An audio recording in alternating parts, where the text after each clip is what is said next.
Good morning, good afternoon, good evening, or good night, wherever in the world you are. Hope you are well, and welcome to, I don't know what we're calling this, boys, like the Forest Forum, the Therapy Forum, the Depression Forum, all of the above. All of the above. All of the above. I'm sure you guys in the chat know all these guys, but we'll do a quick round robin, make sure everyone knows everyone. We'll start. Ez, how are you, mate? Yeah, I'm good. I'm as good as I could be, mate. I'm happy to join you, though. But yeah, let's get a few things off our chest this evening, shall we? Yeah, man. Indeed. Rads, how are you? Good, yeah, as good as I can be, like Ez. Let's not even fake it, man. No one's good. Besides the football, all right, but the football's kind of taken over, isn't it? Really. Good. And Senor Ant. I'm fucking fantastic, mate. That's what I like to hear, mate. That's what I like to hear. That's the one line I'm going to tell all stream, okay? Go. All right, so it's been a whirlwind 24 hours, guys. I mean, I was just saying to Rads just before we came on, the only way I can describe myself, I feel numb. I don't, we've gone through the anger phase, I've gone through the depressed phase, I've gone through all the 7 deadly sins, so to speak, and I've ended up on numb. And I think I really just want to get the game out the way first as our first talking point. And we're going to have to do it, guys. We're just maybe getting it off our chests will make us feel better. Rads, you're the youngest. Your blood pressure is probably the lowest out of all of us. Start us off, mate. Run us through. I mean, if you guys in the chat haven't seen Rads's vlog watch along video, make sure you go watch it after the stream. But it did depress me to watch, mate. But what are your thoughts, mate? Let's start with the game in particular. How did it go? I don't really know where to start, to be honest. It was awful, wasn't it? It was an absolute shambles. From minute one, we knew it was a huge game, a huge opportunity. You thought after, an extended international break, we would have maybe seen something different, something more positive. And I had hoped that we would, but it arguably got worse, which I didn't really think was possible after those 2 capitulations against Bournemouth and Fulham. And the worst part is obviously, it's against another side that we should have been aiming to beat. Technically, it can't really get much worse by losing to 2 promoted Don't say that, teams. because I thought that after Bournemouth. That's what I'm saying. Losing to 2 promoted sides and then a team in 20th that were also arguably under more pressure. It's just awful. And defensively, tactically, we were just completely and utterly miles off it. I think, as everyone knows. Can't even say much more than that, to be honest. I know, mate. I know. I hear you. Ez, what did you think when you saw the lineup? I was confused. We both were when we were messaging. How is this lining up? And I think you got it as close as it was, to be honest. But it wasn't the shape that was the issue for me. It was players he selected in that formation, and it clearly didn't work again. And touching on what Raz has just said, we've just spent 2 weeks training and planning, and we've.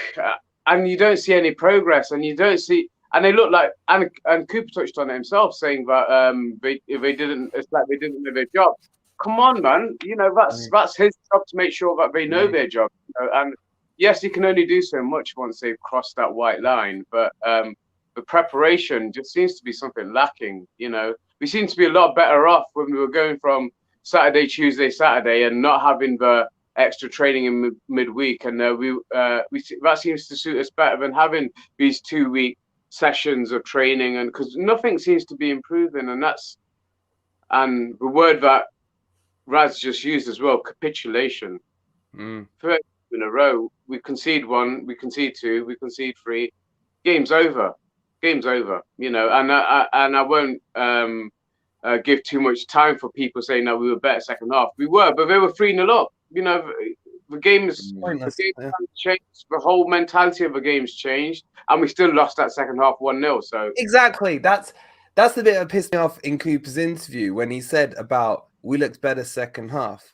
Well, Leicester had won the game, and we still lost the mini half, if you like. Anyway, 1-0. So what exactly was improved? Sorry, I cut you off. Carry on. No, you're fine, and you're right to pick up on that because for the first time in a long time, I'm a bit confused with his post-match interviews and how he's coming out and some of the things that he's saying. But we'll get further down the line what we think about, him. But in terms of a game, we weren't in it. The game plan should have been, and this is what I said beforehand, that keep them quiet for the first 20, 25 minutes. Then, because they're under as much pressure as us, if not more, we all believe that if they'd lost that game, that Rodgers was out. He's done, and we gave him a lifetime, and we made them look like world beaters. Madison's not a bad player, but we made him the best. He had a field day, didn't he? Oh, absolutely. He had a run. So I say the formation was probably what we've been asking for, but it's like he's half listening. We've got no right to, Cooper knows more than us, but it almost seemed like, maybe he's listening to some of us, and then he's just deciding to troll us by playing the wrong players in that formation. So I don't get it, but yeah, I'm just disappointed that not only did we lose again, but the manner in the loss. I can take losing. I could take losing that game against Tottenham. I could take that. But what I can't take is the last three or four games that we've seen and the way we've lost. I can't take it. It's massively wrong move to change. But I'll let Ant. Just before I bring Anne in, I just say thank you so much to Martin for becoming a member.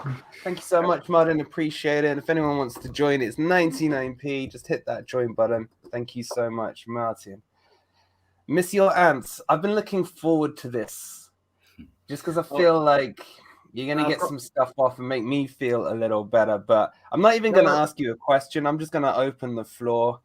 Let loose.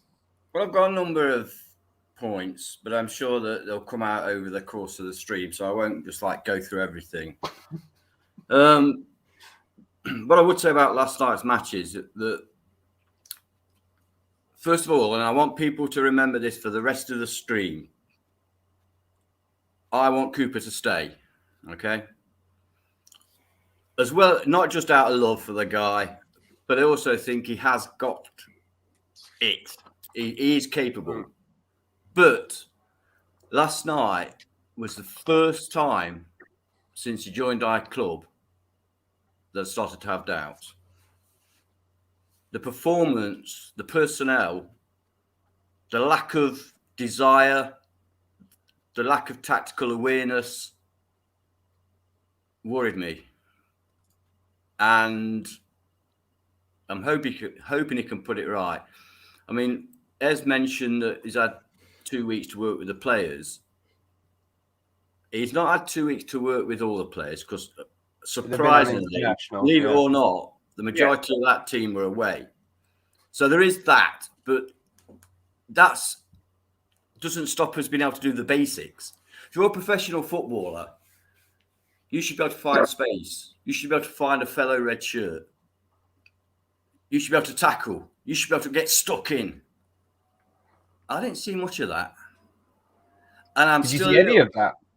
Yeah. Well, I'm trying to be kind, to start off with before we get the ball rolling. Warm us up, mate. Warm us up.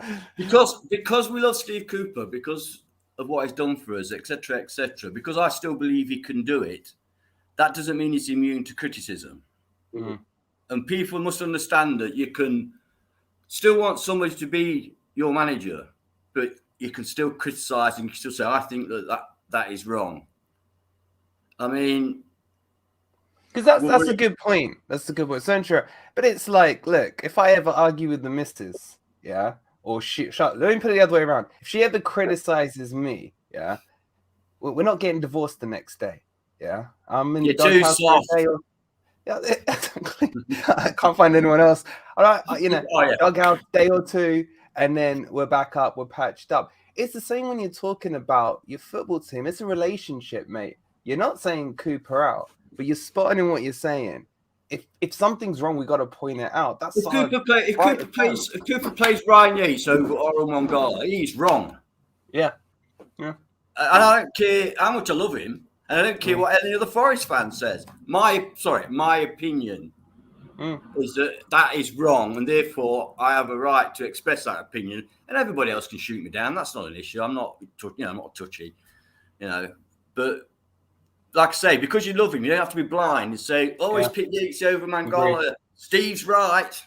Steve knows best. Steve sees him in training. I don't give a shit. Mangala's a better player. I love Ryan Yates, but Mangala's a better player. Again, I suppose being PC, we have to say my opinion. Not on here. On here, anything goes. So, what's on your mind? You say we auto assume it's your opinion. Yeah. That's it. Yeah. So regarding the match, it was just you know what we looked like last night. We looked like a relegation side last night. Didn't know our arses from our elbows. Personnel in the wrong positions. Nobody knew what the formation was meant to be. You got players bickering because they don't know where they're supposed to be. Bad. But who's Really at bad. fault for that? Who's at fault for that? Steve Cooper. Is that Cooper not organizing them, or is that the players not listening to instructions, or is it both? No, it's Cooper. Cooper's the manager. If there's somebody who's not doing his job, look what Mikel Arteta did against Forest. 20 minutes.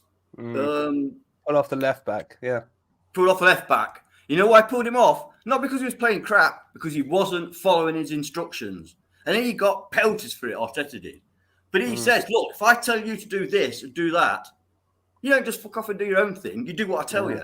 Yeah. So if one of his players is not doing what they should be doing, get him off. You know what? Do you agree with that, Rads? Just one more thing. You know once, because you know me and my stories, Yeah. I was watching Forest under Brian Clough. Neil Webb took a shot from outside the penalty area. You know what happened? Off. You don't shoot from outside the box. That's not your job. And that was in like 30 seconds. Off. Sorry, right.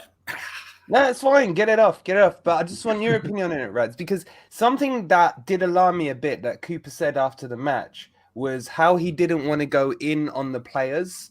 And he kind of said that, I can't remember the exact wording. I'm paraphrasing, but it was along the lines of, I can't bring myself to have a go at them because they're still learning, blah, blah, blah. When I heard that, all I heard was that's a free pass for the players to get away with it. There's no way a Cloughie would have done that, or an old school proper manager. But are you agreeing with what Ant's saying? Is the blame for the tactical or lack of tactics on Cooper or on the players not executing what they've been told? Well, I suppose when it comes to tactics, you have to put it down to the manager. He's the one that decides it. I think it is also down to the players not necessarily being good enough. Last season I thought Steve Cook was great, but he's clearly being exposed in the Premier League. And picking Steve Cook, you can put that down to Cooper for sure. But if he's going to be in the team, he's obviously not. He's obviously not capable of doing it. So I think you can say both, but when it comes to tactics, it has to be more down to the manager ultimately. And I agree with what Ant said. If a player's not doing what they're told or not doing it well enough, you've got to get them off the pitch, or you've got to give them a talking to. And I agree as well with what you say. How he seemed like he was holding back, not wanting to have a go at the players when they clearly needed it. Sometimes that's what you need. They needed a damn good bollocking is what they needed. Yeah, exactly. Yeah, exactly. It's Ez, thoughts on that? Like, how did you feel when you heard what Cooper said about because he's always been very good at being that father figure, the arm around the shoulder, the man management. But there are times when you need the metaphorical slap, the old hairdryer Fergie style needs to come out, so to speak. Go on, Ez, what would you say to that? Yeah, that's basically what I was mentioning, that for the first time in a long time or at all, he confused me with his post-match interview. I didn't get what he was trying to say there, because it's not filling me. The only good thing he did was praise the away fans, who were absolutely amazing. If anything positive came out of that, Incredible, how amazing our fans, and it's come out, from a few of them, and I've watched on other channels as well, where basically they were doing it for Cooper.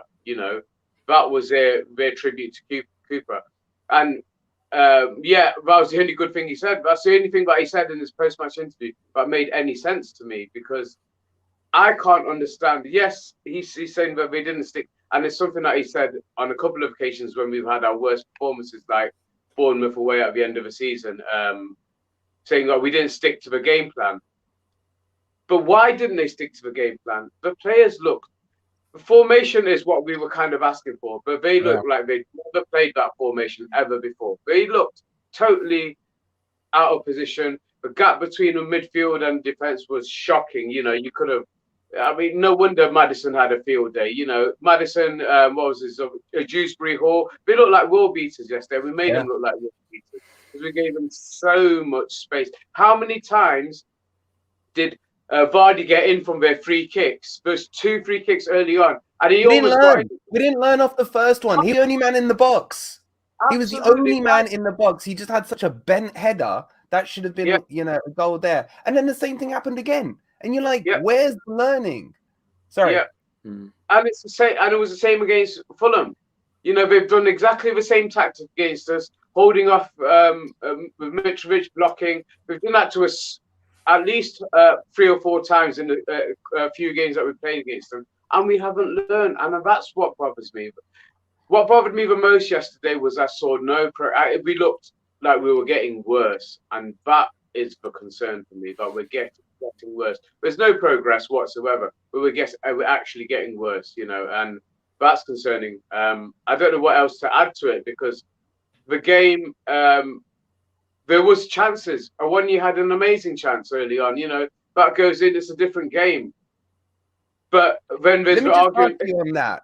Can I just, sorry to interrupt you, but while you got my mind on that, because I've seen this come up a lot in my comments today as well. A lot of people are saying if Sam Surridge was there, he would have scored it. Yeah, there's been a lot of that in the comments. But I don't think Sam Surridge had the same strength as Awoniyi get in that position. So yes, if it was a one-on-one shot, I back Sam Surridge over Awoniyi, but to get himself actually into that position, Awoniyi did what. But then he had another chance second half, and there was no composure, and a rebound falls to Brennan Johnson, who's taken his eye off the ball for a split second. Because I was expecting that was embarrassing. That killed me. That attack summed up the match for me. Awoniyi, the keeper, at one point was out of his area. Yeah, any freaking 12-year-old would know. Dink it, put it over the keeper. He shot at him, didn't he? He shot at him. You've got to give him a little bit of time, though, Wolverine, because even Erling Haaland only scores, I think, once every other shot. And he's no Erling Haaland. Yeah, he never scores from outside the penalty area ever, does he? No. You've got to give the guy. He's not had a good run of games, has he? He's not had a good deal of through balls for him to get onto. Yeah, but how long can we say that? How long can we say that? Because that's just the team's not gelled yet. So and so's not got a run in the game. That again, Cooper, he hasn't fielded the same 11 in a single match. I'm saying with Awoniyi, with him being a striker and not getting the service, he's hardly had any service. In how many games has he played? 4. He's got 2 goals. Yeah, he could have got that one yesterday. Let's be honest, it was 6 inches away from being a great little tuck into the corner. I know these are ifs and buts, but I think that it's a bit soon to be saying he's crap, get rid. Because I think our main issues are... Go on. No, go on. No, I was going to just say the main issues we've got are at the back, clearly at the back. And if we have to try and grind out the midfielders, because the midfield is part of the back. Absolutely. We'll come on to the midfield. Because there's a lot we need to say about the midfield. Can I say something? A couple of things very quickly about Steve Cooper. At half time yesterday, I sat here and I thought I would love to be a fly on the wall in that changing room. I want to know what what he's saying to those players. And somebody put in a comment earlier on, as you got a nasty side, and I don't know. And maybe, and I don't know this at all, but maybe Stephen Reed was the guy that gave the bollockings. Maybe an assistant manager, because this happens quite a lot. Where there'll be one manager who walks in and he'll say this, that, and the other, and then the assistant manager will come up and he'll say, right, you. Yeah. Keno and O'Neill, that was a combo, wasn't it? Yeah. So, I don't know. Maybe that's the problem. Maybe without that bulldog with him, maybe he hasn't got that really forceful side to him, because we've never seen it, have we? We don't know. We don't know, but was there something that happened at halftime? Was there something that happened at halftime? Because I heard something about someone got an elbow in the face in the dressing room. Nico Williams. Yeah. Again, I've got nothing to substantiate it, but where do these stories come from? Yeah. Exactly. It's just a pain in the ass. But just finishing up on the striker side, as you were saying about Owoni, and I was asking you about the whole Sam Surridge thing, and I think you're spot on. I don't think Surridge gets into the position Owoni does. I'll grant Sam Surridge is a cleaner finisher, yeah. But I think what a lot of Forest fans forget is that even in the Championship, Sam Surridge was not our number one choice. He only got a run towards the end of the season because he pulled his hamstring. Yeah. An impact sub. Yeah. And it just goes to show, because I mean, even in the final, half fit Keenan Davis was prepared over I mean, to be fair, we didn't know at the time actually Sam Surridge was carrying an injury, because he subsequently had an operation straight after the final, didn't he? So he actually, as it turns out, but he was carrying something. So it's just one of those. But then you can talk about Sam Surridge, but what does Emmanuel Dennis have to do to get a chance? To get a proper run. I don't know. Something has to change massively. And that's been the other Cooper. In the Premier League. Cooper, the book stops with him, but the players. Sorry. Go on, Ez. Go on. Ez? Go on. Ez. No. I was listening to Ant. I was just going to say. This is so organised. I love it. No. Oh, you waiting for me?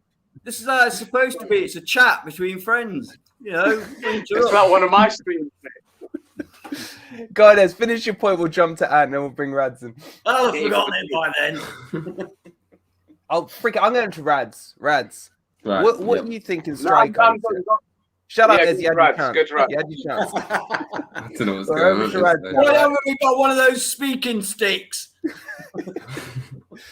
Rads, talk to me about the strikers. Owoni, Dennis, Surridge. Well, that was it. I remembered. You shut up now. You had your chance as well. Right? Rads is the only one who talks sense out of the lot of us, so I'm going to him, right? True. That's true, yeah. Do you feel Dennis needs a chance? Do you feel Surridge needs a chance? And do you think Owoni's had enough of a chance? I feel with Dennis, obviously he's not started a game yet, so it's kind of hard to judge him. We know he is the most experienced out of the lot in the Premier League, hence why we signed him. 10 goals last season in a poor side like ourselves at the moment. So I think he deserves a go when you put it like that.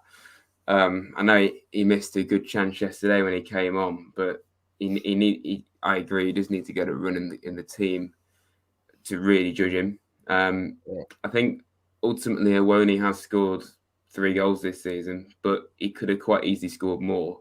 He's missed a lot of big chances like yesterday. One at Fulham, the header, the identical header that he missed. Bournemouth as well, right at the end, we could have equalised, which would have been a precious point, even though we should have won that game, obviously. So Owoni's a really frustrating player because obviously he scored 3 goals for us when he's not even really started that many games yet. He could have easily have scored more, and I don't think anyone's fully convinced by him. When it comes to Surridge, he's a player I really like because I think he has probably got the best finishing ability of the lot. But I do agree with what you were saying earlier, how he hasn't got the same physique as Owoni, for instance. And yeah, I think he would have definitely scored the chance that Awani missed yesterday, hitting the post. But obviously, would he necessarily have been in that position? You know, so it's a bit of a tough situation to look at. I think we just don't know, do we? Yeah. Just sorry to interrupt you. Pretty Say, much. Andrew, just thank you so much for the £5. Wolverine, you need a tonic. Go get yourself a beer on me. Appreciate it, bro. My tonic of the boys here, and you guys in the chat as well. So keep the convo flowing in the chat as well. Sorry, Rads. So you think they all need a bit of a run in, but how do you accommodate them to have a run in the situation we're currently in? How does it work? I don't know. How does it work? I don't think anyone knows right now, to be honest. I think Awani probably is first choice because he scored goals out of a lot of them, but we can't really judge Dennis properly unless we actually give him a fair go. A start, for instance, he's not even started a game yet. Who do you think Cooper likes out of the three of them? Because I'm not convinced he's got time Dennis. There's the whole fiasco about are these Cooper players or not. But I nearly put Awoni in that same bracket, and I feel fan pressure brought Awoni back into the team because he was playing a false nine, wasn't he, for like 2 or 3 games until we all got on his case. Do you think he fancies any of the strikers? I think he'll probably back Surridge because he knows him the best probably of the lot, and he's one of his players. We definitely know that. I'm not sure. Probably Awani was because he has had ties to Cooper before, but I agree. I don't necessarily think Dennis was entirely down to Cooper in terms of wanting to recruit him. It's a very I think it's a subject that kind of people overlooked because we're all getting a bit caught up in all the signs that were coming in. We're getting very excited about pretty much all of them, but I feel we're kind of going down a road we've been down a few years ago where we had the behind the scenes interfering with tactics and more to the point transfers, and it never ever goes well.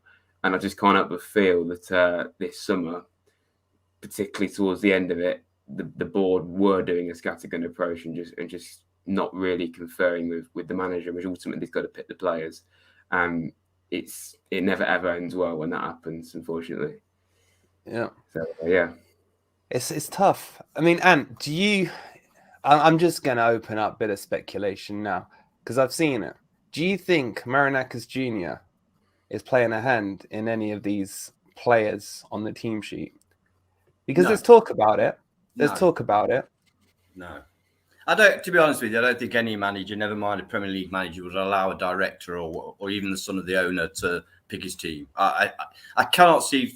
I think Steve Cooper has got what's the word? That enough clout. Yeah. But he's got honour. I don't think he'd let another man pick his team. Why would you do that? No. I mean, he's not even signed a contract, so it's not like he's frightened of being sacked or anything. Do you know what I mean? You know what I mean? He's losing out on a big payment or anything like that. I don't think he'd put up with that. He'd just walk. That, I think. Quick thing about Sturridge. Remember David Fairclough and Ole Gunnar Solskjaer? Scored in every game they came on. Never started. Yeah. That's Sturridge. Super sub. Yeah. Super sub. I remember Ollie coming on and scoring against us. 8-0, wasn't it? Yeah. 8-1. 8-1. Alan Rodgers. Sorry, 8-1. I switched it off. He brought you back to 2-1. I thought Brad wasn't even born probably at that one. I don't remember, thankfully. I remember it. It's not nice. It was at home, lads, as well. It was at home. Yeah, I know that, unfortunately. Brad, I remember saying it thinking, that's shit Beckham is. Everyone goes like that, it's shit. And even when I came away, I still thought he was shit. By the way, I'd like to advertise merchandise. Love it, guys. If you want your Greek father top, go click the merch store. Look at that beautiful top. Beautifully modelled. Let's move on to what do you mean it's put everybody off? They were all about to buy it. All right, we've just got through the strikers. Let's get into the midfield. Let me have a quick. Oh, can I say one more thing? Like I can stop you. Go on. Emmanuel Dennis. Yeah. Our front three should be Emmanuel Dennis, Awonyi, and Brendan Rodgers. Brendan Rodgers? No, not Brendan Rodgers. We don't want anyone. That's how much it's damaged me, that bloody match. But you want Frodo Baggins on the right wing now? My God, man. And Brennan Johnson. Emmanuel Dennis scored 10 goals. He was fantastic for Watford last year. And I remember in the January transfer, what's wrong with me? I can't talk. I've got all, I'm not even drinking. That looks like In the January transfer window at Arsenal, I remember watching Arsenal saying, we should go for him. He's good. Look at, yeah. Big teams were talking about him. I know he tailed off a little bit, but the guy's not given a chance. He didn't buy him, did he? I think he, to me, is the most obvious one of an Cooper sanctioned signing. I would be furious if I thought Steve Cook. Oh, fucking hell. Mate, Cooper, put that antifreeze down, mate. I think it must be. I think I must need a drink.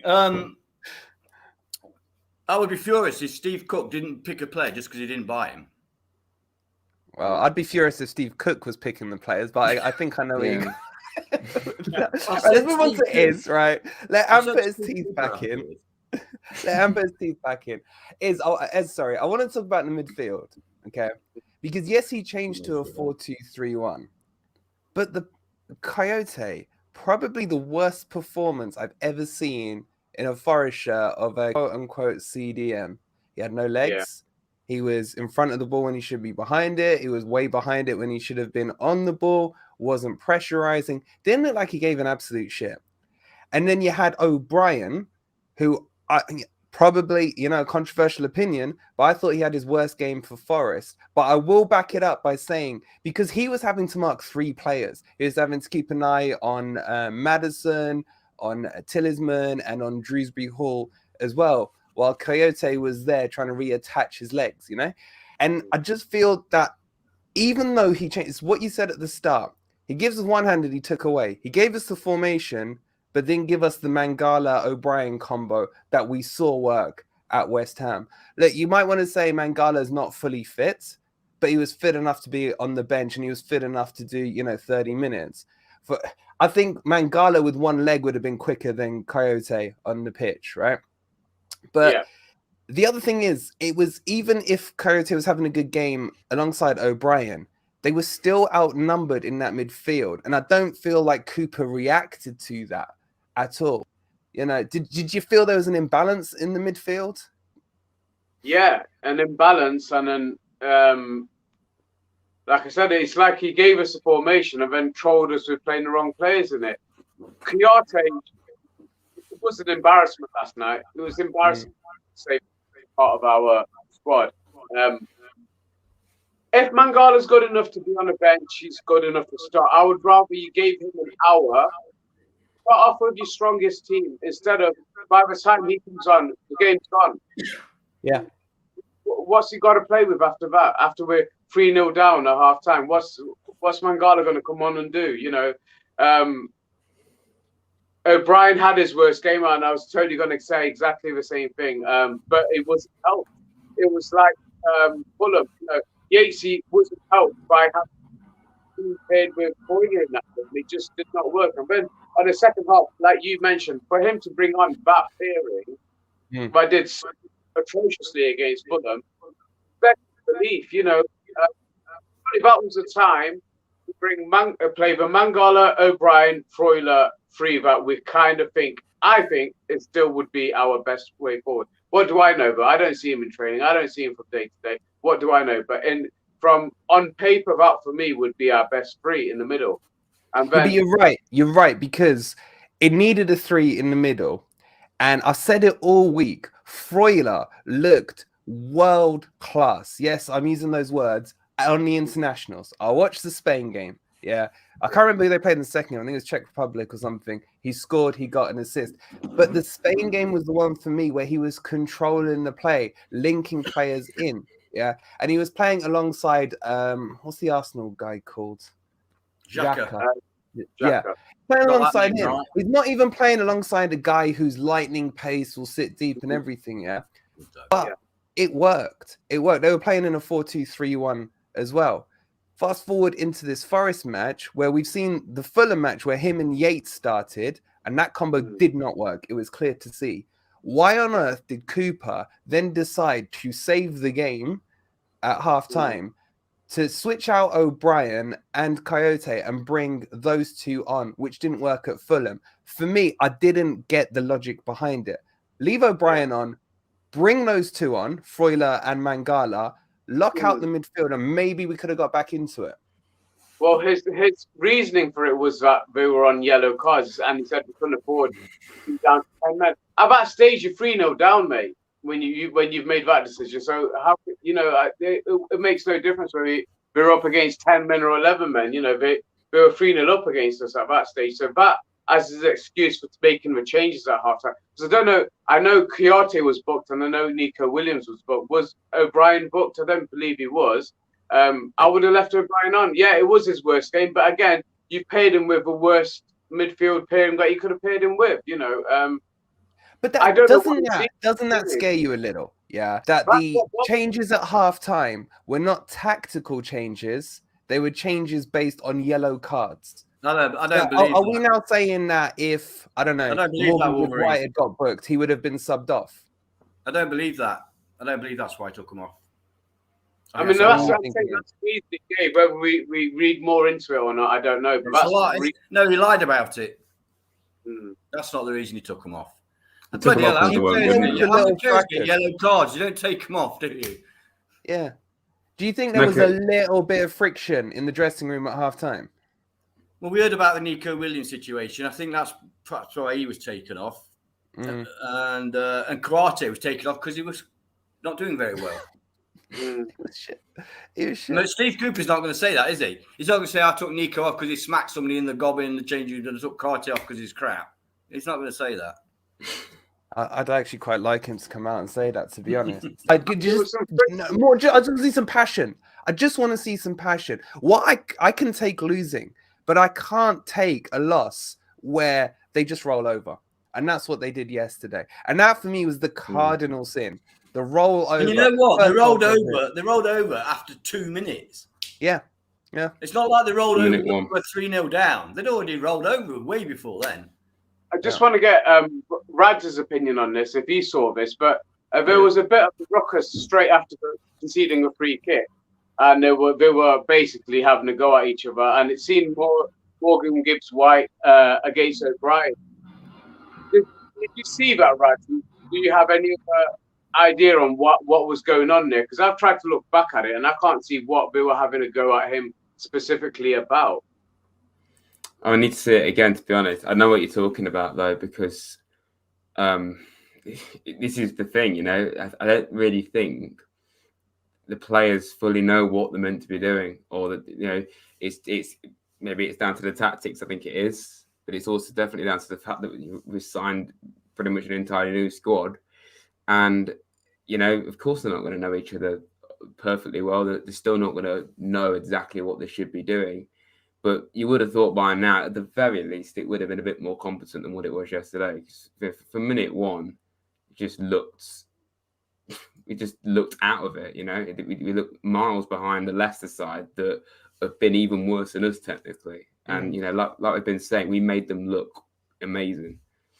And just on the question you're asking, Ez, I think, and this is just, again, my opinion on it, if you look at the wall that was created, there was two walls. There was your normal wall lined up in front. I mean, Coyote, I said it on the stream at the time, Maddison couldn't have begged for Coyote to have fouled a person on a better blade of grass, not just an area, the actual blade of grass as a free kick. Maddison actually said it himself in his post-match on Sky. He said, I could have had it. He said, if I asked for a free kick, that's where I want it. He said, that was because you can go either way.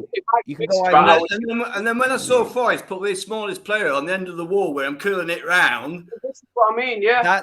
That's exactly it. And so what happened? We did the normal wall, but then they created a mini wall to the left, which was O'Brien and MG Dub. Now between them, I think MG Dub's 5'10", O'Brien is about the same. Yeah, I think the argument was about when they jumped and everything, and whose fault was it that they didn't block off, because it went their side. it went their side. So to answer your question is, I think that's what the argument is about. Now, I don't mind that they were arguing. That was the only bit of passion you saw in the whole freaking match. It was all right. True, but if you look at it, O'Brien couldn't have jumped any higher than that, and it's probably actually a bigger difference. Morgan Gibbs' White's probably 5'10", and I would say O'Brien's about 5'8". You know, so there is. But you couldn't have jumped any higher than that. So I don't know why specifically he was having a go at him about that, because I don't think he could have jumped any higher. Because you should have the big guy on the end of the wall, because that's where he's going to try and curl it. Exactly. Yep. Yeah, and Madison literally said he used O'Brien and MG Dub as his line, you know, to move it around. It's embarrassing. It really is. Yeah. Okay, let's move on into the defense. Okay. Oh, hang on, I've got a quick point to make. Go on. I was going to come to you anyway. Do your point and roll into the defense. This is not related to anything. This is just random. Well, a little bit of what Ed said earlier on. Has there ever been any good international football teams? You know, like Brazil 1970, Spain when they won it. Quite good international teams. How long do those players take to gel? About 2 weeks before the tournament. Yeah, about 2 weeks. I'll leave it at that. Yeah, but they're also the best of the best in their nation anyway. You know, we're talking about the cream of a crop. Players. Yeah, players that should be the best of the best, you know. But you'd hope that those kind of players can gel, you know, in a 2 week space. But we're talking a totally different league here, and it's not working. Whatever the game plan's been, whatever the Jude Bellingham plays in Germany. Yeah, comes to play with all these players he's never played with, and he's fantastic. Haaland's gelled in quite well at Man City, hasn't he? Yeah, the best place to do that, you know. And we're just, it's just showing that there's something not right. He's obviously had to change a formation, so he hasn't been. Something not right with Ez. Ez, come back! Hey, welcome back, mate. Conspiracy! Someone at Forest is watching and kicked you out, mate. Tell me that where it was, because it's going to confuse me if you don't. All right, hold on. Let me move everyone around here. All right. Look what N2 said here. You know, there's gelling and there's not being able to pass the ball 2 yards or clear a ball on 80k a week. Let us talk before we go anywhere else. N2, thank you, because I nearly forgot about my pet hate at the moment. And Rads, I promise we'll come on to your pet hate player in a minute as well. Jesse Lingard. We have to talk about Jesse Lingard. And the build-up, for me, it's been the build-up over the last 2 weeks. He didn't go away on the international break. There was a smaller, diluted training squad left behind, which you would think would mean that he would get more one-on-one time with Cooper, with the training staff, etc., to work on his fitness, on his match sharpness, whatever excuse they used, you know, they're all there. He's had 2 weeks of clean training, yeah? And he performs that pile of cack that he did yesterday, where he can't even clear a ball without slice. It was the most, if he meant it, it was the greatest slice pass across the box I've ever seen in my life. Yeah. I'm done with him. I was angry yesterday. I was angry at a lot of them yesterday. I calmed down today, but with him, I still haven't calmed down. I don't know what he's offering. And don't see how him and Morgan Gibbs White can play in the same team when they're being shoehorned in to just fit them both in. Yeah, one of them has to go, and for me, it's Lingard. What do you guys say, Rads? I agree. Yeah, I definitely agree. I think with Lingard, we were all very excited when he came in because of who he is, what he's done. But I did see some people question it because of his kind of personality, what he does. I've compared him recently to Pogba, how Pogba can be an amazing player on his day. And then, you know, he's just, most of the time he's just focused on what he looks like or TikTok or whatever. And Lingard is exactly that to us. And that kind of player I just don't ever think works. He's an ego, essentially. he clearly has ability, but it's just not working at all at Forest. We haven't seen any of it, and I don't really know why he keeps playing. And I said in the past, I feel he needs to be played out wide, not as a 10. But I think agree. either way, it isn't working quite clearly. And it's probably good that it's only a 1-year deal now. I think we all thought, it should be more than that, but probably a better relief at this stage. And what were your thoughts on J-Links? He's wound up. He's taking a deep breath. No, there's part of me that still wants him to be a fantastic player because we all do. That's a given. Yeah, I'd love to eat my words on him. Yeah, there has been times. I can only judge what I've seen. But at the moment, it's shown absolutely nothing at the moment, and I agree 100% with you that he can't play in the same team as Lingard, as Morgan Gibbs-White. And Morgan Gibbs-White is the preferable choice. Let's not, even consider that. And then Rad's quite said, well, play him on the left, but I prefer Dennis to Lingard on the left. Yeah. So I don't really know where he fits, apart from being a backup for MGW. And even then, is he going to work hard enough? Is he going to have the motivation to be a worthwhile debutant or deputy for Morgan Gibbs-White if he gets injured? Is he going to be even work? Do you know what I'm saying? Yeah, I do. That's his position in the squad for me, is to deputise for Morgan Gibbs-White when Morgan Gibbs-White is unavailable. But is he going to have the energy, the commitment, and the desire to want to remain at a level where he can do that job if called upon? Yeah. Ez, what do you think? Because we know that one of his motivations was the World Cup. He can kiss that playing goodbye, as far as I'm concerned. And now it's clear, once he's missed the international break. Look, if Maddison, and I don't like Maddison. He's nowhere near that England squad. You know what I'm saying, though? Maddison is struggling to get in. I've probably got more chance at playing up front for Forest against Villa than Lingard does making that plane, Where do you think his head's going to be now, Ez? Is he going to go even further down thinking, well, what have I got to play for apart from the paycheck now? Or is he going to start thinking, January's round the corner, I'm out of a contract, Bosman kicks in for me in January, do I need to step my game up or I'm out of a job? Or should I just end up going Saudi or MLS? Well, that's all down to him, obviously, and the motivation that he has for himself. But yeah, he can certainly kiss. Well, if Maddison is, and as much as I don't want to big him up, if Maddison can't get in, and he's only Haaland's had more goal contributions than Maddison this season. If he can't get into that squad, then Lingard hasn't got a trade. Obviously, that's not. Maddison's not in because Southgate's a twat. That's why Maddison's not in. It's nothing to do with his ability. That's a different stream. But yeah, no, you're right. He is. But he can kiss that goodbye. So what's his motivation now? And if he has no motivation, then Cooper has to be ruthless. That's what we need to see from him. And this is going on a different tangent, but do it. How is Worrell feeling after last night?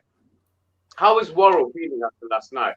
But well, you tell us. Let's move on to the defense now. Go on. How is Worrell feeling? Yeah, how is he feeling after his captain's armband's been given to Steve Cook and he can't get in ahead of Steve Cook in that team? Something's not right, and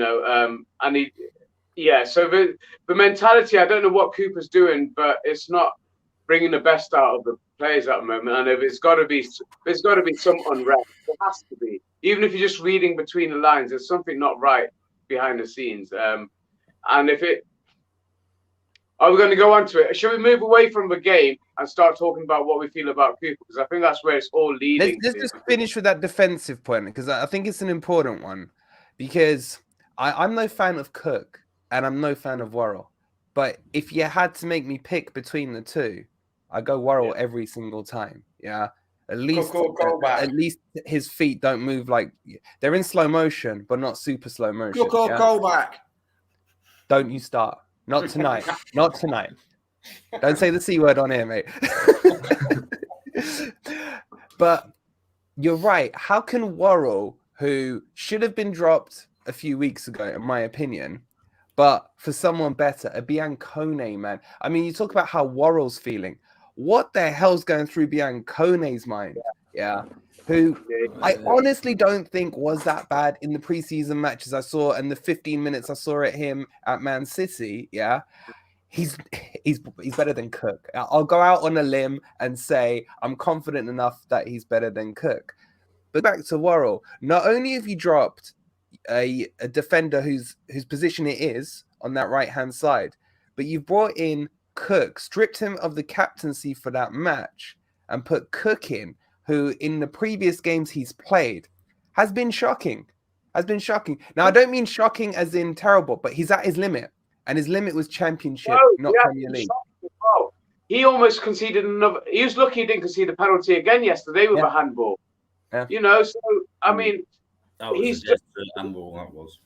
Yeah, but I mean, on another day that could have quite easily been given. You know, we know that could have been given, and he's done a couple of heads gone moments since he's been at Forest. You know, the penalty against Diaby last season, that was a heads gone moment. We were comfortably cruising that game 2-0 until he does that. You know, and there's a couple of occasions where he, for somebody of his experience, you wouldn't have expected those kind of mistakes, and we're seeing more and more creeping in. So yeah, how's Worrell feeling after not being able to get in ahead of Steve Cook at the moment? And it's not to call anybody out personally, but I think he's had surely his best days behind him. You know, that's why Bournemouth let him go. You know, his best days are behind him.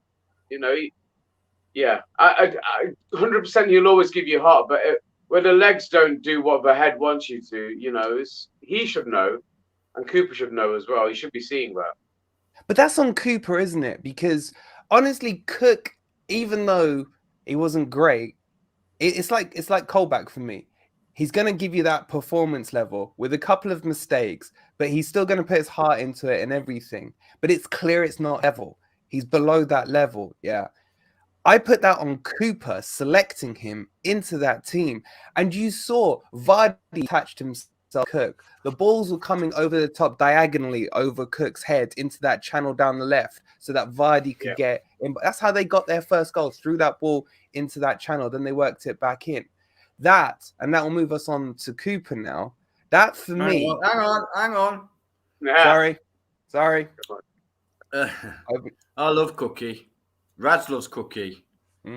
Yeah. But I think I think the biggest indictment for me that you can put on his performances in the Premier League is that I'm actually starting to feel sorry for him, and that's not good.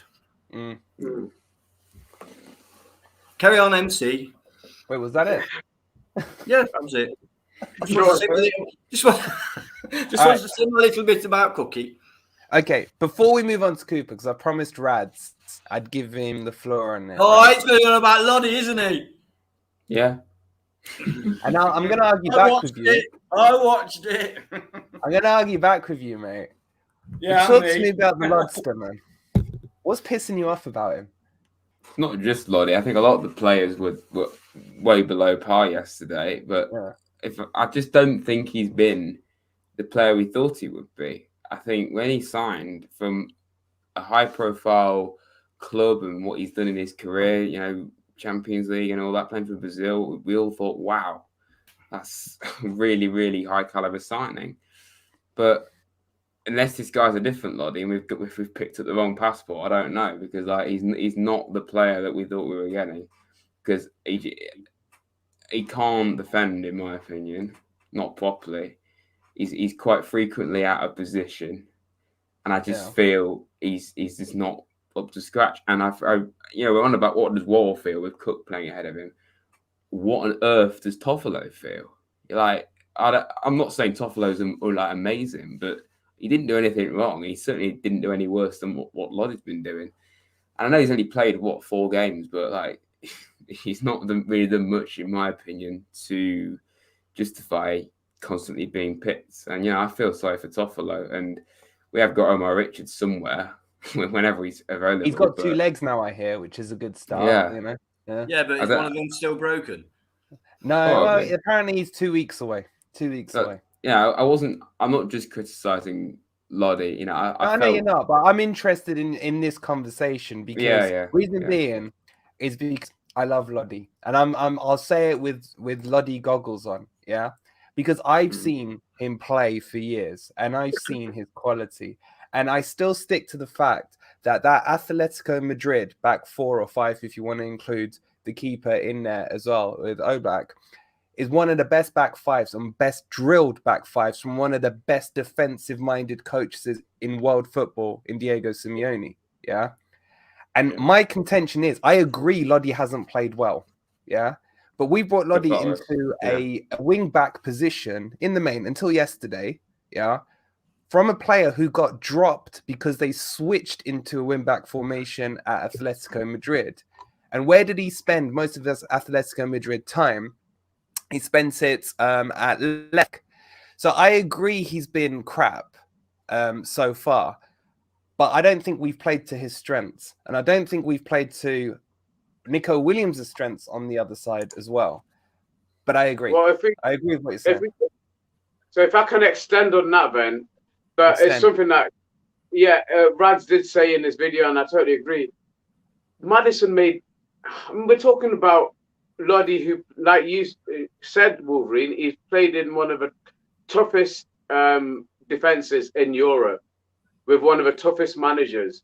Yeah. But yesterday, Maddison ran rings around him. He left him on his arse several times, you know, and that should be happening for a world-class defender like that. But then let's go on to the other side. How much better did Aurier look than Williams when he came on? And it was a simple thing that he was doing.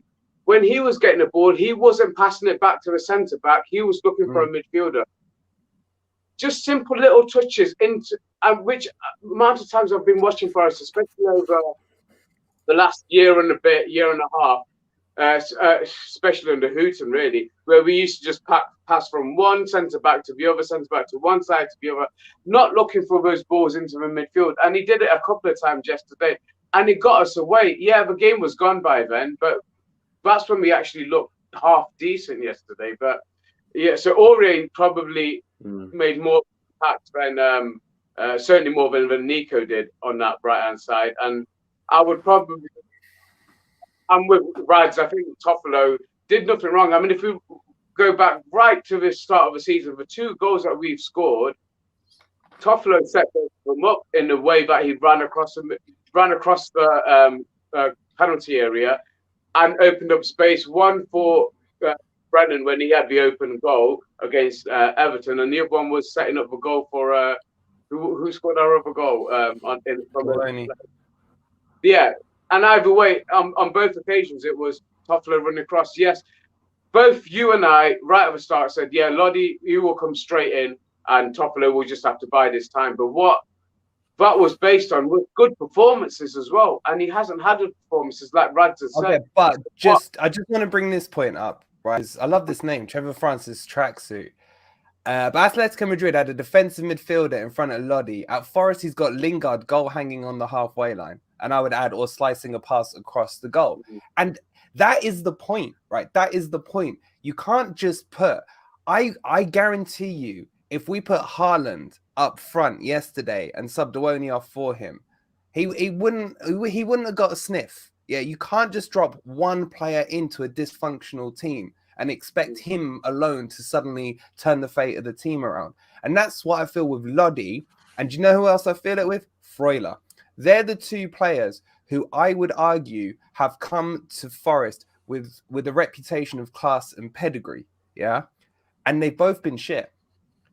And why? Because we're not working to their strengths. Yeah. Why isn't Cooper looking at that midfield and thinking, Freuler there controlling it with O'Brien next to him and Mangala, or, you know, a combo like that? Free him up, exploit his strengths. Lodi needs someone like O'Brien sitting in front of him, or Mangala, however it's going to be, to cover him in a 4 when he goes and overlaps down the wings. The problem is you can't just bring pieces of quality into the team, because the opposite happens. They come down to the level of the rest of the team, not the rest of the team coming up to their potential level. Had my rant. Yeah, no, I think that's a good point. Yeah, seems to be that. You've put everything really well, Wolverine. I mean, I've said on many streams, Loddy is a left back. All his career has been a left back, and as we've all said, in the best back line in world football, possibly. Nico Williams, right back. It's always been a right back. These guys are being told literally to play out of position, to do jobs that they've not done in their careers. Yeah. And also, the players around them aren't doing their part of the equation either. So I think it's a little bit unfair. Everybody's got an opinion and they're entitled to, but I think it's a little bit unfair to say Loddy's crap. Loddy is not crap. Loddy's an Atletico Madrid player. He is not what I'm talking about. Huh? No. Never even it's all right. He's still young. He's still young, man. We'll sort him out. Can you remember my favourite Pratt Southgate? He played Bukayo Saka at left wing back. Yeah. Didn't have a good game. Wonder why? Yeah, because he's a winger. Because he's a right winger. Loddy's not a wing back. Williams is not a wing back. Stop playing round pegs. And also, Loddy's not a free kick taker, mate. Some of his set piece deliveries yesterday were absolutely embarrassing. Freuler's a free kick taker. Freuler should be, yeah. Freuler is. Morgan Gibbs White is. I don't know why Loddy was put on those free kicks. They were awful. It's a mess. Absolutely awful. We miss Garner's set we don't pieces. know what we're doing. Yeah, we do miss Garner set pieces. Yeah, big time. Look at Andrew looking sharp with a new profile picture as well. Andrew looking good, mate. Looking good. Putting us to shame with his suit. All right, let's move on to the elephant in the room. The gaffer. I'll start this off, and I'm gonna talk to you my emotions from yesterday. Last night, I was angry. And I knew I had to bite my tongue because I would probably end up saying something I'd regret today. Because if I'm being honest, my emotion was 3 in a row. Each performance was looking worse than the next. Yeah. And we got really bad from the start at Leicester. And I'm looking at it thinking, has he lost the dressing room? Are they playing for him? Has he got a clue about tactics and formation? Does he know the right personnel is? And then I saw his interview afterwards. And again, that kind of annoyed me. I was seeing a lot of the same terminology. We're going to learn from it. We'll come forward and talk about it. That pissed me off. Do you know why? Because we don't see any Forest players coming out and apologize for that crap performance. Yeah. We just see Cooper coming out saying the same thing. And that, it's another topic, but that annoyed me as well. So I was getting really, really frustrated. And I went to bed last night thinking, can he turn this around? Can he actually turn this around, or has he reached his limit? Just how we've said that we love Cook and Cook is a great defender at the Championship. Is it the same? Now, we got to be, talk realistic about it. Is it the same when you're talking about the manager now? Is Championship his ceiling, or can he do it at the Premier League? So I slept on it. I woke up this morning and I thought to myself, again, I was being a bit sentimental. I thought to myself, he's got us here. Yeah. He's got us here. What he did last year is one of the miracles that will go down in football. It's right up there from bottom to top. But can we afford to stay sentimental? And if so, for how long before it's too late? Because my most important point, and I'm ranting, I know, is that it is easier to stay in the Premier League from the inside, as in being in the Premier League, rather than trying to get into the Premier League from the outside. We got live facts on it. It took us 23 years to get back. There's loads of Forest fans saying to me, look, if we go down, keep him. We'll come back up next year. On what evidence are you basing that? I think we'll lose our best players if we go down. Yes, Cooper will work well in the Championship, but there's no guarantees. My point is, while we're here, we have to make a fist of it. We really do. So I came to the end of the conclusion, and I'm being honest now. My conclusion is I'm still Cooper in. But if I don't see improvements in the Villa match, and if he makes it to the Wolves match, then I'm going to be having a hard talk with myself about where we are. Because come after that Villa match, we are a quarter of the way through the season. Already 25% has gone. Yeah. how far adrift will we be if we say, okay, let's leave it to the Wolves match? Then we got, I think it's Brighton, Liverpool, and Arsenal. Does anyone see points out of that? We've got 2 games realistically in the next 5 to get a max of 6 points, and that's if we blow them out the water. Yeah. So for me, this Villa match, and I hate to say it, but I'm just being honest here. If he's still there for the Villa match, because there's a couple of factors, and I'll finish with this. There's a couple of factors. It feels like he's been told Villa's his last match to put up or shut up. Yeah, from what I've been seeing, all the rumors and everything going around, seems to be a general consensus that he's going to get the Villa match, which will mean the fans are going to come out absolutely blowing that roof off. Yeah, he's got to turn around to the players and tell them, if you want me, go show me you want me that night. Yeah. If he can't get a result out of that Villa match, then where do we stand, guys? Where do we stand? That's my rant. Who wants in next? Do you want me to pick? Yeah, let me pick up the baton there. So I think we're going to get to a point where literally it's a point of no return, where if a decision isn't made by then it's kind of too late, and it doesn't make any sense making a sacking after that stage. Yeah.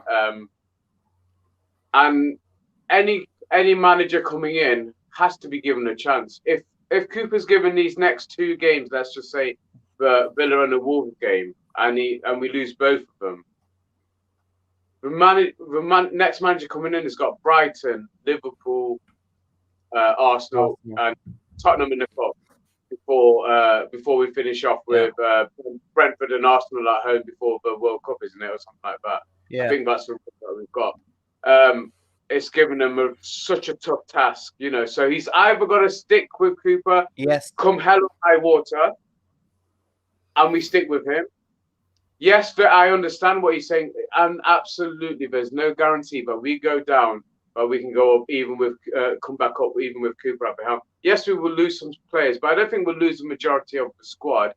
But the danger is that it took us 23 years to get back. The only plus point is, I wouldn't rather have any other man than the man who got us up after 23 years. Because like you already said, Wolverine, he performed a miracle last season. From where we worked, it wasn't...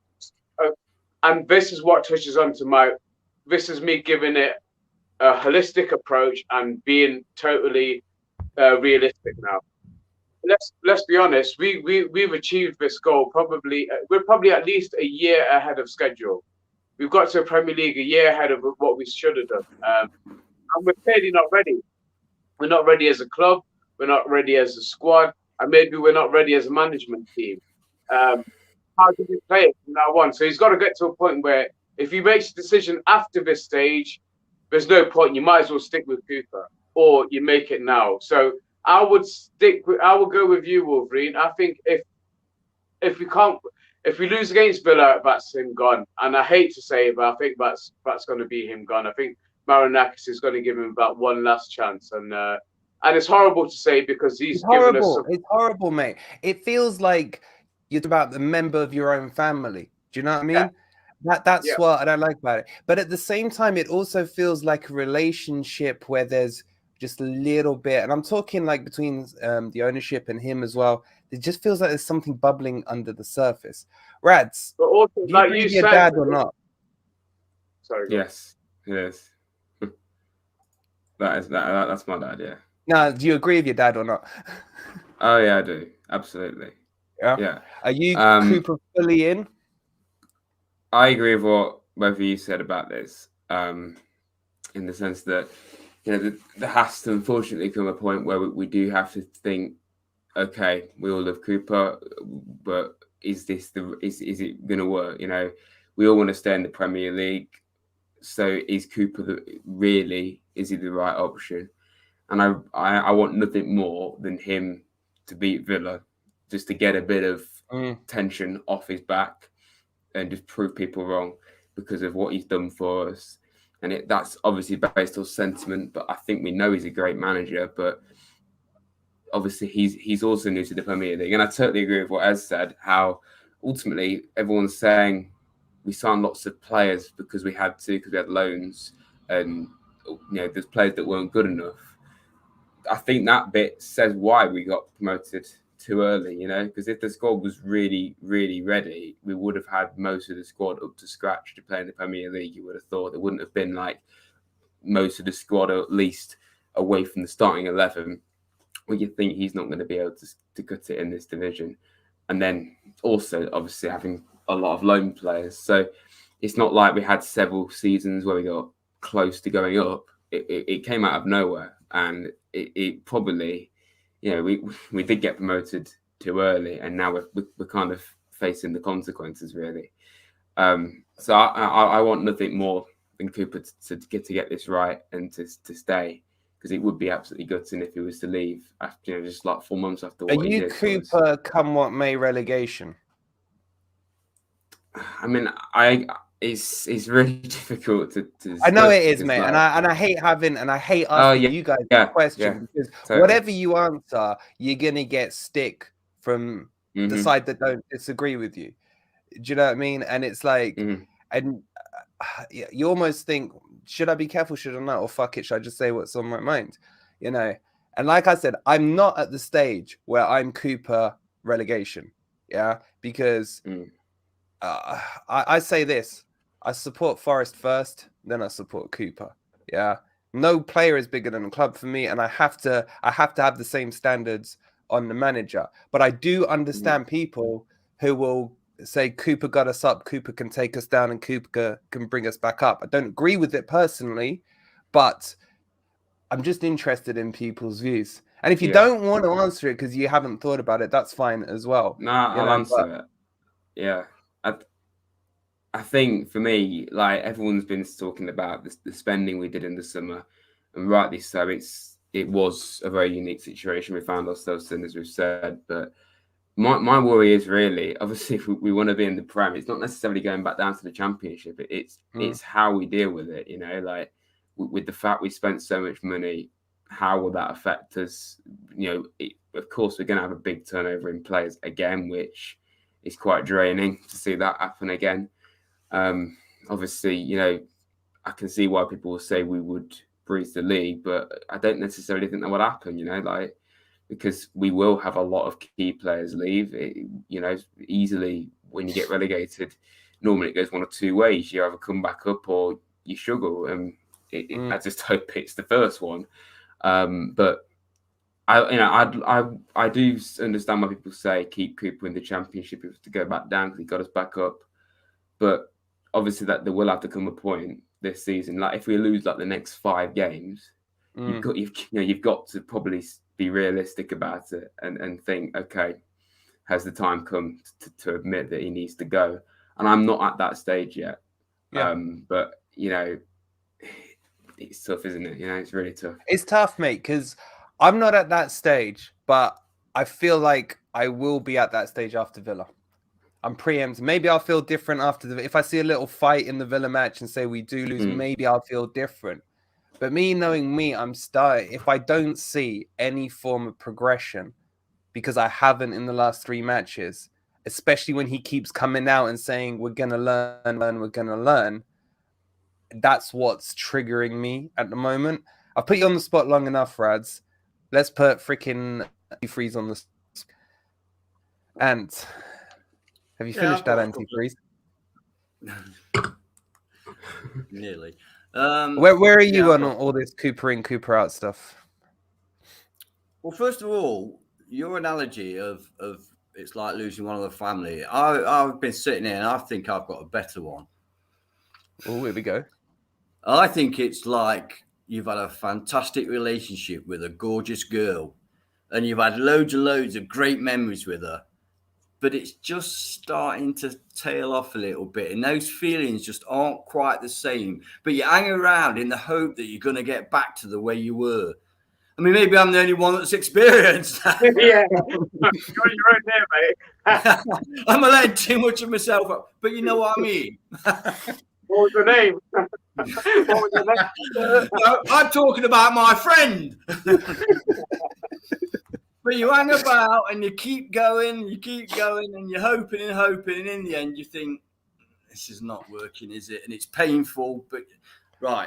So that's my analogy. I'm glad you didn't say you were with someone and they suddenly put £20 on over a week. And Sorry, go on. Yeah, as I said at the beginning, I am Cooper in, but last night has brought doubts into my mind. And this game against Villa, you know me, you know I'm quite a positive guy with Forest. I think we're going to shit it. I think we're going to be crap again. Great. Because I cannot see any progress. I cannot see any reason for us to think it's all going to click and change against Villa. Now, I'll be there. I'm going. So, you know, I'm not one of them just to like give up. And when I do go, you know, I'll be up for it. But just that match last night, it wasn't just losing. It wasn't just losing 4-0 to Leicester. It was just the lack of anything. Everything. Yeah. Everything. Yeah. You know, and I can't see it all of a sudden clicking. And I think we'll be shit. And I think we'll be shit against Wolves as well. So where's our next point coming from? Liverpool. And if you're saying potentially we lose to Villa, we lose to Wolves, then we got Brighton, Liverpool, Arsenal. If you're thinking we're going to lose to those two, where's your mind at for those three? Yeah. Are you, according to what you're saying, if this was Bournemouth and we were looking at their results, what would we be saying? Fucking hell, get rid of the manager. Yeah. You wouldn't even think about it. You wouldn't even think about it. You're right. That is a really good point. Yeah. And maybe it's worth us speaking to our mates who are not Forest fans and seeing what they think about what they're seeing. I have mates who aren't Forest fans. I'm related to some of them, unfortunately, mate. Yeah, you are. Yeah. But what I'm saying here, and right, if you're not seeing points in Villa, in Wolves, then there's no way you're seeing points in the next three. We could be coming up to the World Cup, technically sitting on 4 points. Does he survive that? Do you not think that's possible? Yes. Yeah. Yes. But then you have to ask yourself, if we made the change tonight, and I'm not invoking a change, I'm just talking hypothetically, does that increase or decrease our chances of maybe picking points? A couple of things, right? I will say it again, even though I made it clear at the beginning, I'm Cooper in. Change your name. Just yeah, but you know what it's like on. I know. I've had it all day. Because people, like I say, people think if you criticise, it means you're a hater or an alpha or what. And you're not a true fan. So, but carry on, non-true fan. If we go right, see, it's hard because of this sentimentality we've got. Even though we try not to, it's very, very difficult. But let's say we're going to keep him, right, and we're going to stick with him, and hopefully he will get it right. And there's a chance he will, given the time. Might not be the next 3-5 games. I think if we get to the World Cup, then that's the time. And you might say that's too late, but my thinking on that is that we've then got a 6-week break. And after that, I think we've got 17 games after that. Yeah. That's more than enough time to save yourself. The teams around us aren't going to go and get 100 points. Do you know what I mean? Mate, the teams around us are pulling out weird results. Villa drawing with Man City. Yeah. You got freaking other teams picking up points where they shouldn't be. I feel like we're the only team who haven't had that miracle result so far. Maybe you beat West Ham. I don't know how I did that. But I'm worried. If we go into the World Cup break still on 4, I'd say even up to 7 points. Yeah, you're right. We need more than that. We're in trouble. We're in trouble. Yeah, with 17 games to go. You're looking at, you need, I think, 12 wins to get yourself anywhere near the 40-point mark. Yeah, between 10 and 12 wins. I'm just like using that World Cup break as like a marker. You know what I mean? But this is, my issue with that. Sorry, Ez. Let me just say this point. My issue with that is I feel that the Forest fans keep moving the goalposts, right? So it was, let's get past the Newcastle match until we hit the Man City match, and then we got Bournemouth and Fulham. Yeah. Then it was like, all right, let's see what happens after the reset once the Queen had passed. Let's see what happens after the international break. Then it's going to be, let's see the World Get Cup. rid of After him. that, it's going to be Christmas. Get rid of him. That's not the point I'm making. The point I'm making is I'm still in, but there has to be a cutoff point. It's a bit like Armageddon, man. Bruce Willis had to press that button before, you know, that 0 time minute there. Otherwise, the world would implode. Right? I'm not It's saying hard. the world implode, but there's a When point do of you no do it? return. When do you do it? It's hard. I don't Yeah. know. Do you? You know, people always say, and I've never understood this. I've heard ex-footballers, for what it's worth, saying it. So you've got to give a manager time. The reason this team's failing is, well, it's no good giving a manager time if he's the wrong manager. Yeah. But he's So not I've the wrong never manager. understood that mentality, you know. Would you give Chris Hughton another year? I mean, give him time. I don't know. Okay, I don't know, man.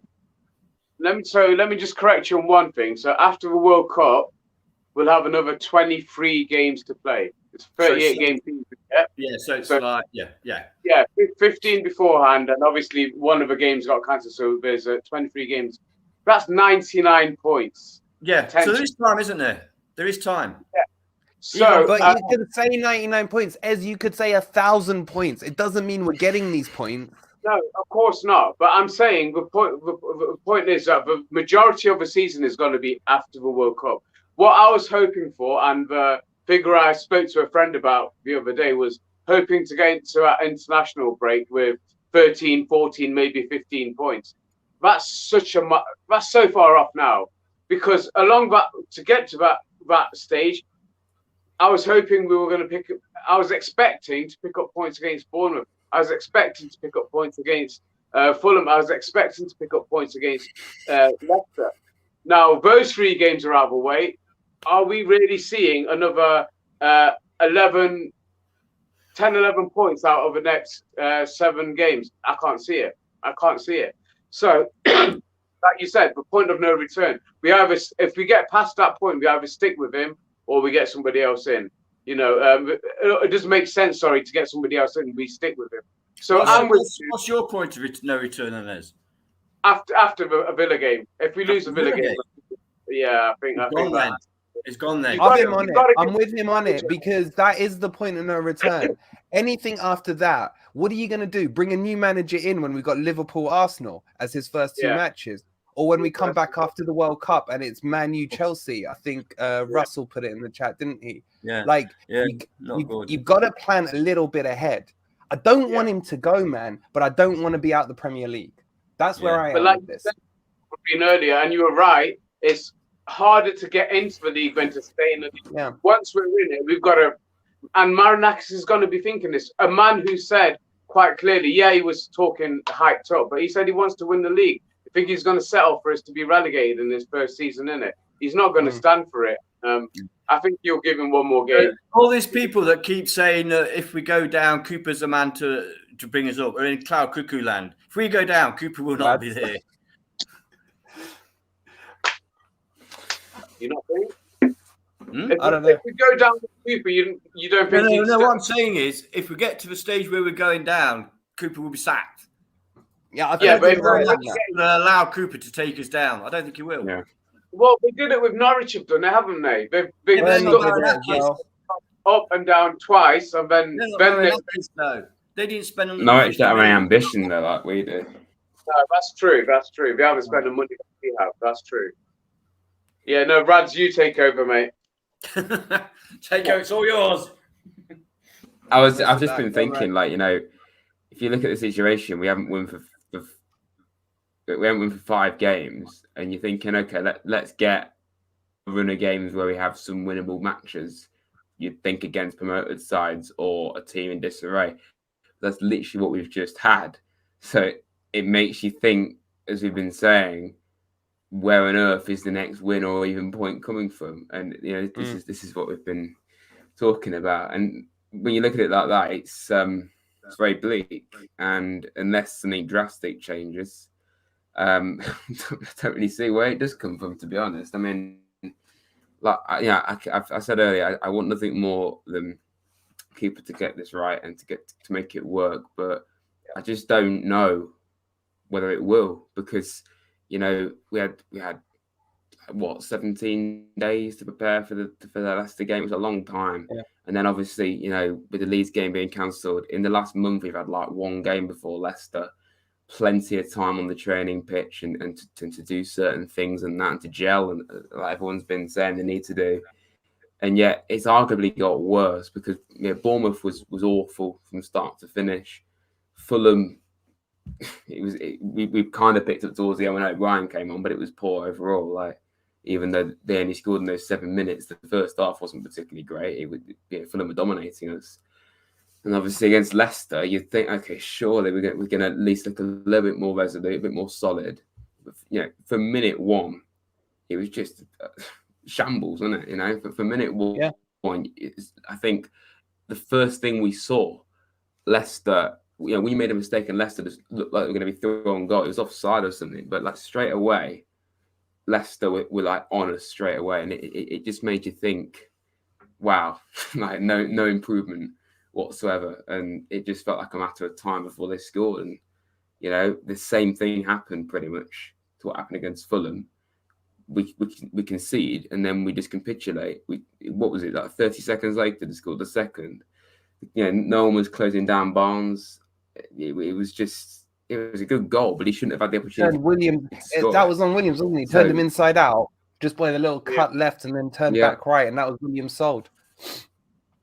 Yeah. I've been criticising Loddy, but I also think Nico as well. Maybe not as much, but I think both of them have been very exposed. I mean, I was really excited when we signed Williams. I thought that's an excellent replacement for Spence, but he just hasn't been working. I don't think he doesn't have the physique that Aurier has. I think Aurier did look a lot more composed when he came on. He wasn't scared to make a tackle. He just looked a lot more solid. And did you see his interview, Nico Williams' interview the other day on Forest TV? I didn't know. No. It was shit. He's had no media training, you can tell. But what was interesting in what he said was he was basically saying he's not used to a three at the back formation. And the things he's noticed are fitness needs to be higher to get up and down that pitch side, you know? And it was quite insightful, but he's not one for in front of the cameras speaking wise. I'm just conscious of the time. I know it's gone 10:30 and I've kept you guys here for a long while, so apologies. I just want to finish off just with a couple of, and I don't really want to do this, but everyone's been talking about it today, and that's the replacements. Now, I don't want to disrespect Steve Cooper, but I do want to put to bed some of these manager names that I'm hearing. Okay, so hypothetically, if this were to happen, where are you guys on? Let's start with the big name that keeps cropping up, Benitez. We all know that. But this is the reason why I'd rather stick with Cooper, because look up the names. That's the point I'm trying to get to. Thanks for jumping it, Ez. Yeah, sorry. It's fine. Yeah, Benitez. But yeah, no, I don't want a Spanish waiter. No. He ruined Everton, you know, an established Premier League club. He was taking him right down, sucked the life out of that club and the fan base. I'd rather keep Cooper, quite frankly. Okay, next. Sean Dyche.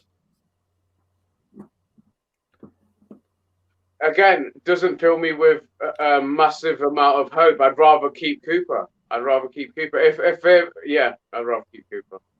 Yeah, I would rather get relegated, I'll say it, than have Sean Dyche. I can't listen to that voice, man. I can't listen to it. He doesn't play the most exhilarating football, does he? I mean, come on. He's long ball FC, man. He's a freaking straight out of a Can imagine him trying to tell Freuler how to play. Come on. Can you imagine Loddy? Yeah, Loddy, I know you don't speak the English, mate. Yeah. All right. The only one who I've given a to. Okay, and this was someone in my comments from my video today who mentioned it. When they first mentioned it, I was like, nah. But then I thought, Nunes, ex-Wolves, ex-Spurs manager. Espirito de Santo, yeah. Espirito de Borino scoring no goals, yo. Look what he did for Wolves. I don't give a shit. I don't like that crap football he plays. Get rid. He wasn't as bad as you think. You're thinking of the Spurs, Nunes. Eh? You're thinking of the Spurs one. It's only when he left that they changed. Did you see what he did to Spurs? Yeah, He I mean got that's what I 2 mean. weeks. He got 2 weeks at Spurs, man. Yeah, that's true. Maybe I'm being unfair. Yeah, But because that's the reaction I had. I was like, nah, and then I went, it's football, man. It's so goddamn defensive. Okay, so let's devil's advocate then. Devil's advocate, right? So, and this is where because I've seen this all over newspaper articles and so on and so forth. But if Marinakis was to sack Cooper, the fans would turn on him. I don't believe that's the case. No, they won't. Because wait, on Marinakis or Cooper? on Marinakis. Okay. If he sacked Cooper, the fans would turn on him. Now, where's your? I'll say, as from my own point of view, then I love the thought of Forest being in. As much as I love Cooper, I prefer the thought of Forest staying in the Premier League. So whatever it takes to keep us in the Premier League, I would rather that over sticking with Cooper for the sake of sticking with Cooper. So I'm going to go back on what I said earlier. I'm playing devil's advocate.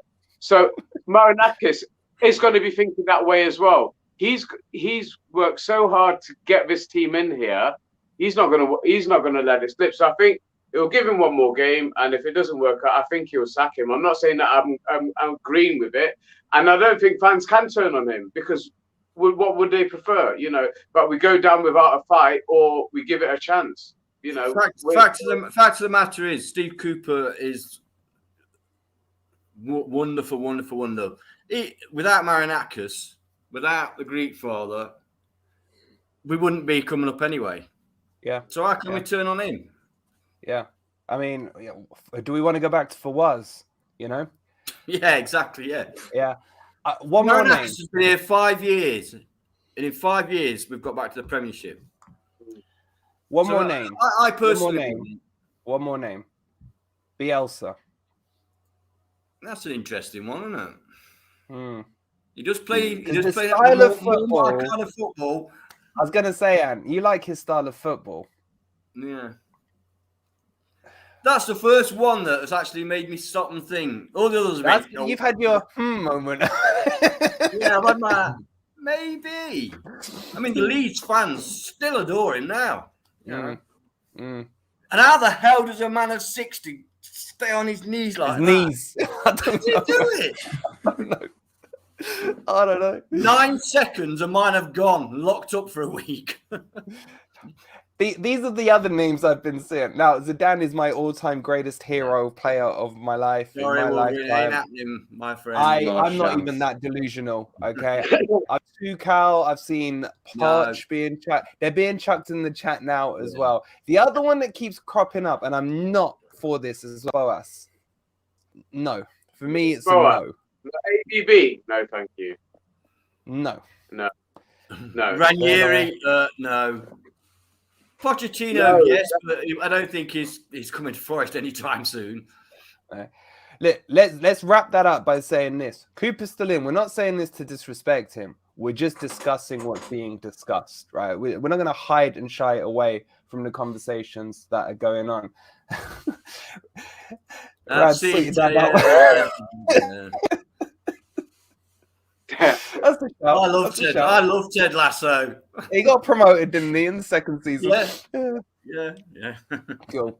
All right, guys, a couple of final thoughts and we'll wrap up. So I'll go around, and if you guys in the chat, please, there's like 200 of you, hit the like button, subscribe to Ez's channel, my channel, and Rads' channel right now. Go away and do that. Well, quickly go and do that. Ant's channel. Ant's got a channel as well. It's nothing football related. I keep forgetting. He's had a video with 1,500 views. My apologies. Football and dance music. I've got all the vlogs of my games. Yeah, it's true. Yeah. I stand corrected and apologize. It's all right. No. I'm not professional like you guys. We're professional. Maybe Rads, but no. All right, I'm very professional. Very professional. Ez, give me your closing thoughts. Quick plug on the channel.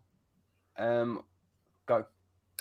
apologies for not putting any content out on the channel recently, guys. So I know I've got a few of our followers in the chat today. Hopefully, as soon as me and Joe can get our private lives in order, we'll get it all sorted. But no, it's just been a busy couple of months for both of us, so we'll get back on it soon. But yeah, final thoughts, mate. I think as much as I love Cooper, I love my club more, and whatever it takes to keep us in the league, I think I'm going to go with that. I think I'd like to see him succeed. Like Rads has said, I would love nothing more than to see Cooper succeed, be the one who keeps us here.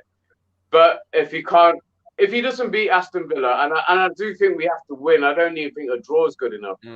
I think then the writing's on the wall. As much as I don't want it, Marinakis will make the decision. I don't think he's going to give him too much more time. So let's just kind of like have some reality about, you know, we're here a lot sooner than we possibly could have been, and it is a team in the progress. But now we're here. Let's do everything we can to stay in the Premier League. We've got to go with that, mate. That's my final thoughts on it. Whatever it takes. Thank you, bro. Rads. Yes. Channel, thoughts, both. Go. Yes. Please subscribe to my channel, Rads, for Forest content. I do vlogs and all sorts of stuff. It's quite depressing at the moment, as you'd imagine. But I mean, Wolverine definitely found it depressing earlier. I was depressed watching. You know, I nearly disliked the video, mate. I was that depressed. I'd rather people not do that, but I'd understand why in that regard. But yeah, please go check me out. I'd appreciate it. What was the other thing? The manager. Closing thoughts, like rally us back up, mate. Give us that youthful energy. Youthful energy, right? Well, I mean, I agree with what most people have been saying. Really, obviously, we all want Cooper to succeed. It would be gutting to see him go after what he's done, and ultimately, he's still a good manager. But you know, there will come that cut-off point, as we've been talking about. Is it the World Cup? Is it the Villa game? Do we give him, you know, unlimited time? But yeah, if we keep constantly losing with no improvement, you probably do have to say, okay, it's time. I don't know when that is. I mean, the Villa game is make or break for him, in my opinion, which is awful to be discussing. But I think, you know, we know Marinakis, we know his ruthlessness after what he's spent, the ambition he has. He's not going to settle for relegation. And as an elite promoted club, it was always going to be possible. But you know, the club that we are, the owners that we have, it was always going to be possible to see him pull the trigger on the manager, which, you know, we made very clear. It'd be very sad. So yeah, sum up really. I want nothing more than it to work for Cooper, and just in general for Forest. Obviously, I support Forest first, then Cooper, like we all do. But yeah, just got to get it working as soon as possible. But I don't know when that's going to be. Hopefully Villa. Hopefully. And thanks, Rads. And DJ Ant. Hit us with the channel. No channel. Closing thoughts, mate. Yeah. Looking back to that day, maybe 29th, final whistle, who would have thought we'd be talking like this a couple of months into the season? Eight games, is it? 8 games into the season? Couldn't have imagined it, could we? We all said, no matter what, and here we are. I'm hoping we beat Villa. I worry. I know I keep saying it, but that last night was so bad. There's nothing. And the problem is with saying, and I've seen people in the chat saying he's got one more game, he's got the Villa game. So you win against Villa. So does that mean you can lose your next 3 then? That's a very good point. You never have just one game. Well, obviously there is a last game, but you know what I mean? It's not like if you beat Villa, that's it, you're staying. So what happens with the next game if we lose that? Everybody's going to be back. It's a bit like Rodgers now. He beat Forest with Leicester. Is he now off the hook? You know? Yeah. If he loses his next 2 games, mind, he's not on the hook because they can't afford to pay him, can they? He's just laughing. He's no wonder he looks relaxed. Hey, I don't care. just Cooper's Yes, last chance to hold on, isn't it? Really, that's what it is. Yeah, but like I Carry say, if he wins against Villa, then we play Wolves next. Is that his next last game? You know, if we lose to Wolves, what happens then? Well, he ain't signing that contract, so he's pretty much on a rolling contract at the moment. So it's like That's not. I will don't it be think game by game. That's too much listening, pressure. listening to him last night, I don't think that's his choice. Mm. Because he kept saying, or in a couple of interviews I've seen him, I love this club. I love this club. Well, you'd sign the contract then, wouldn't you? I think it's Marinakis that's saying, well, let's just hold on a it. Let's see how we go for another couple of games. Because it's easy then, isn't it? No money. But my biggest fear, I'll end with this. My biggest fear is who the hell would we get in next? Yeah. You won't be else. Now maybe Marinakis has got a plan. He sacked Corberan, didn't he? Maybe that's his plan. Sack him from Olympiacos. My God. Forest. Cheap. I don't know. I should have gone to you before and then gone to Rads. You're making me depressed. I don't want one of these 10 times sacked dinosaur previous bollocks Benitez bloody managers. If we are going to get another manager, I want another up and coming good manager with some good experience at the top level. You're not asking for much then, are you? Can you find me one? It doesn't exist, man. No, that guy at Brighton, Sassuolo. Hey, He was a Harry Potter. No, he's gone. The new one, the Zebra or whatever his name is. Yeah. I mean, he did a great job. He's done a few great jobs, actually. But he's always gone up. And wasn't he in the Ukrainian league and then ended up in the La Liga? He did. He's had about 8 jobs in 7 years. But they've always been up.